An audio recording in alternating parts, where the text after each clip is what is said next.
अन्नदान का महात्म्य।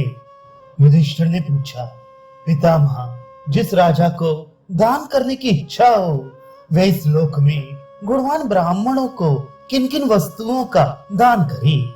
किस वस्तु को देने से ब्राह्मण तुरंत प्रसन्न हो जाते हैं?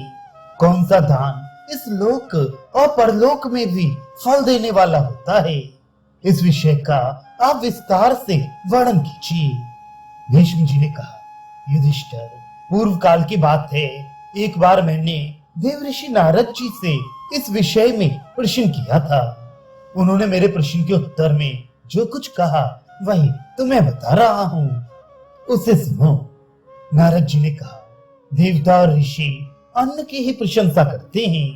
अन्न से ही लोक यात्रा का निर्वाह होता है और उसी से बुद्धि को स्फूर्ति प्राप्त होती है।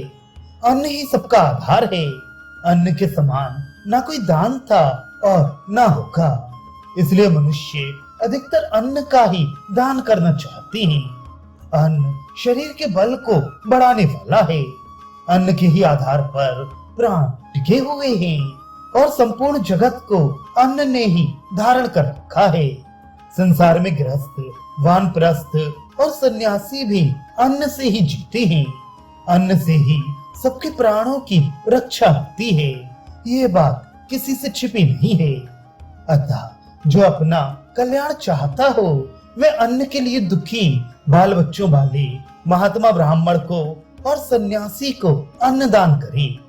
जो याचना करने वाले सुपात्र ब्राह्मण को अन्न दान देता है वह परलोक में अपने लिए एक अच्छा खजाना संग्रह करता है।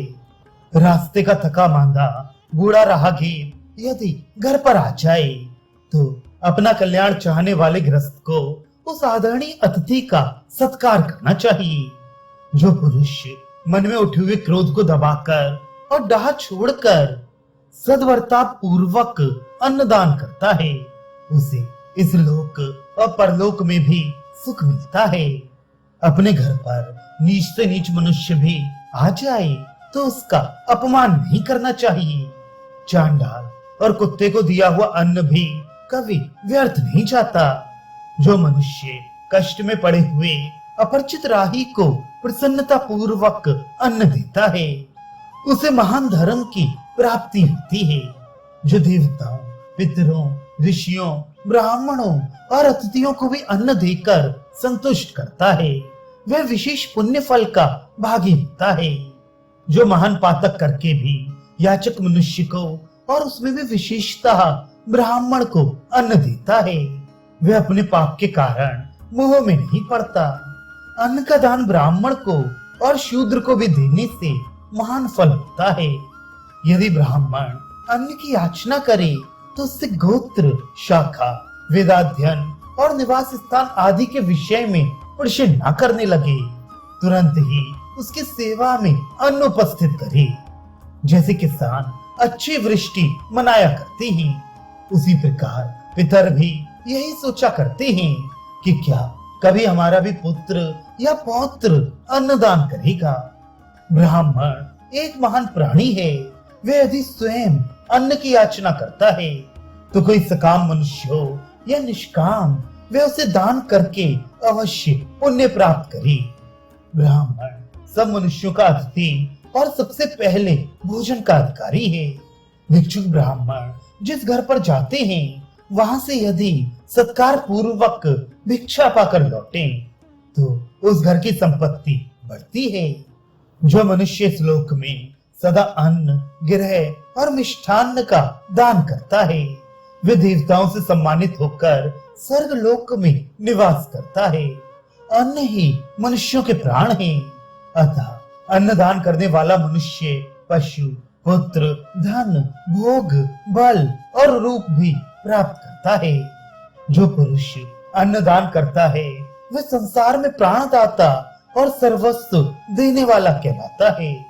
अतिथि ब्राह्मण को विधि पूर्वक अन्नदान देकर मनुष्य परलोक में सुख पाता है और देवता भी उसका आदर करते हैं। युधिष्ठिर, ब्राह्मण सर्वश्रेष्ठ प्राणी और उत्तम क्षेत्र है।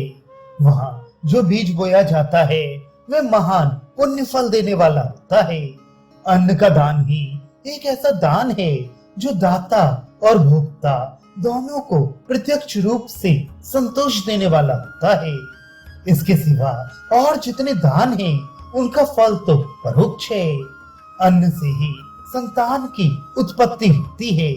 अन्न से ही धर्म, अर्थ और काम की सिद्धि होती है और अन्न ही रोगों के नाश का कारण है। पूर्व काल में प्रजापति ने अन्न को अमृत बतलाया है।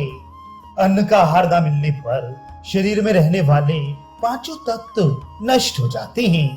यदि अन्न खाने को ना मिले तो बड़े बड़े बलवानों का बल भी क्षीण हो जाता है। अन्न के बिना आमंत्रण, विवाह और यज्ञ भी नहीं हो सकते। उसके बिना वेद का ज्ञान भी भूल जाता है। ये संपूर्ण चराचर जगत अन्न के ही आधार पर टिका हुआ है। अतः विद्वानों को चाहिए कि धर्म के लिए अन्न का दान अवश्य करें। अन्न देने वाले मनुष्य के बल, ओज, यश और कीर्ति का तीनों लोकों में विस्तार होता है। जो घर पर आए हुए याचक को अन्न देता है, वह सब प्राणियों को प्राण और तेज का दान करता है।